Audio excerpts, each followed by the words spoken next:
6 p.m. Assalamu alaikum. This is Radio Pakistan. The news read by Friha Hassan. First, the headlines. Caretaker Prime Minister has reaffirmed the resolve to conduct general elections on 25th of next month. The process of filing nomination papers begins tomorrow. Security forces have killed 6 terrorists repulsing attacks from across Afghan border in Khyber Pakhtunkhwa and Balochistan. Security forces have killed. The return of temporarily displaced persons of North Waziristan from Afghanistan is in progress. Experts have expressed concern over Indian test firing of nuclear-capable long-range ballistic missile Agni-5. And now the news in detail. The caretaker Prime Minister, Justice Retired Nasirul Mulk, says general elections in the country will be held as scheduled on 25th of next month. Talking to newsmen in Mingora, Swat today, he said the caretaker government will fulfill its responsibilities according to the constitution. He lauded the sacrifices of the people of Swat in the war on terror for the cause of peace in the country. Elders of Mingora met Justice Retired Nasirul Mulk and congratulated him on becoming the caretaker Prime Minister. Supreme Court has suspended the verdict of Lahore High Court regarding nomination papers form after accepting the petition of Election Commission. Chief Justice of Pakistan, Justice Saqib Nisar, in his remarks, said elections will be held on 25th of July at all costs. Chief Justice warned that Election Commission will be held responsible for any delay in the elections. Earlier, Lahore High Court had cancelled the new nomination forms for election candidates. Election Commission of Pakistan has issued a new schedule for filing of nomination papers. According to the Election Commission, nomination papers will now be accepted from tomorrow till 8th of this month, and names of candidates will also be published the same day. No further changes have been made in remaining election schedule issued earlier by the Election Commission. Security forces have killed 6 terrorists repulsing attacks from across Afghan border in Khyber Pakhtunkhwa and Balochistan. Terrorists were killed when they attacked Pakistan's border posts and border fencing parties in Bajor in KPK and Kamardin, Karez area of Balochistan from across the Afghan border.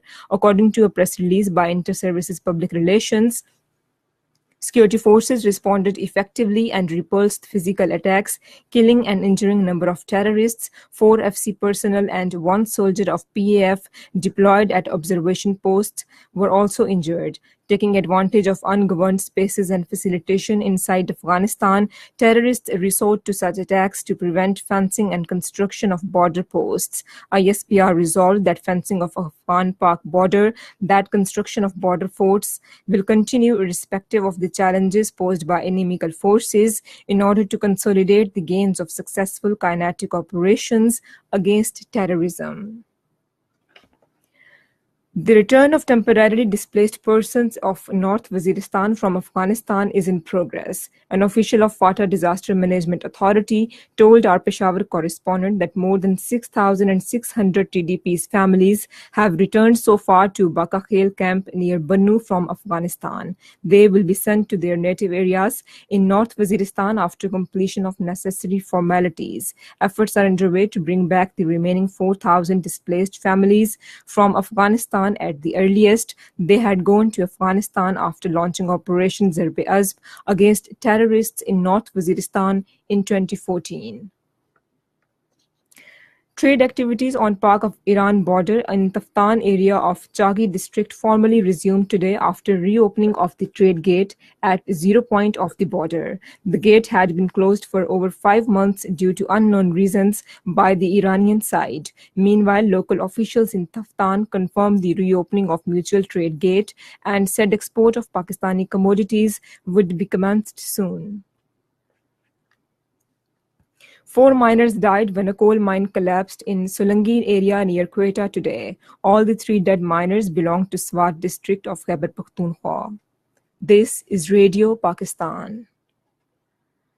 In occupied Kashmir, the chairman of All Parties Hurriyat Conference, Sayyid Ali Gilani, has condemned the crushing of youth to death by an Indian army vehicle, saying that India is inventing new methods to carry out genocide of Kashmiri people in the territory. In a statement issued in Srinagar today, he pointed out that besides spraying bullets and pellets, the Indian troops had started crushing the youth under their heavy vehicles. The chairman of Hurriyat Forum, Mirwais Umar Farooq, in a statement in Srinagar, said that frustrated by the unity of Kashmiri resistance leadership, New Delhi and its local collaborators are taking ultimate repressive measures to force the people of Kashmir into submission.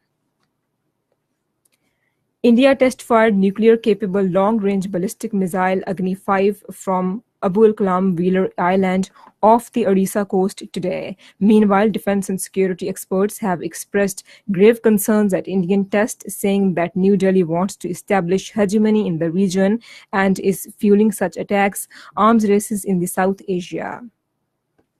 In Afghanistan, at least 16 militants were killed and 9 wounded during a clash with National Directorate of Security Forces in western Farah province. The NDS said in a statement that the Taliban escaped from the area after suffering heavy casualties. Meanwhile, in Kabul, an Afghan archaeologist was killed in a roadside bomb near an ancient Buddhist excavation site today. Security threats by insurgents have forced European and US archaeologists to pull out of the Mes-Aynak site in the recent years, leaving Afghan experts to pursue the work on their own and try to prevent rampant illegal mining. The United Nations Children's Fund UNICEF says that ongoing conflict, poverty, and discrimination have left nearly half of children in Afghanistan out of schools.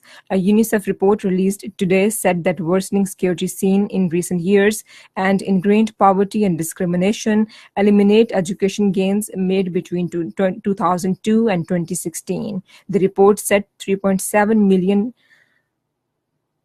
that nearly half of all Afghan children aged between 7 to 17 years old are out of school. In Iraq, at least 3 Kurdistan Workers' Party terrorists were killed during airstrikes by Turkey in northern part of the country. The finance ministers of Group of 7 nations have ended their annual meeting at Whistler in Canada, calling on US President Donald Trump to reverse his decision to impose new tariffs on steel and aluminum imports. US Treasury Secretary Steve Mnuchin faced sharp criticism from the finance ministers of other G7 nations over the issue, with Canada saying that the host government and 5 others have urged Mr. Mnuchin to relay their unanimous concern and disappointment to the US president. China has warned the United States that results of trade talks between the two sides would be void if Washington goes ahead with imposing tariffs on Chinese goods. A statement to this effect was released by the state-run Xinhua news agency today, following talks between US Commerce Secretary Wilbur Ross and Chinese Vice Premier Liu He in Beijing.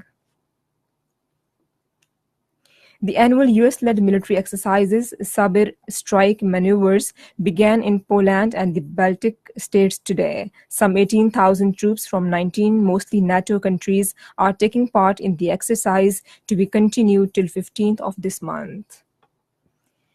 In Women's T20 Asia Cup, Pakistani women beat Thailand women by 8 wickets at Kuala Lumpur. On the third day of Leeds test against England, Pakistan in their second innings were 63 for 3 a short while ago. Earlier, England were all out for 363 runs in their first innings, taking a lead of 189 runs. And finally, the weather. Weather will remain very hot and dry in most parts of the country during the next 12 hours. And that is the end of this news bulletin. For more news and analyses, log on to our website radio.gov.pk.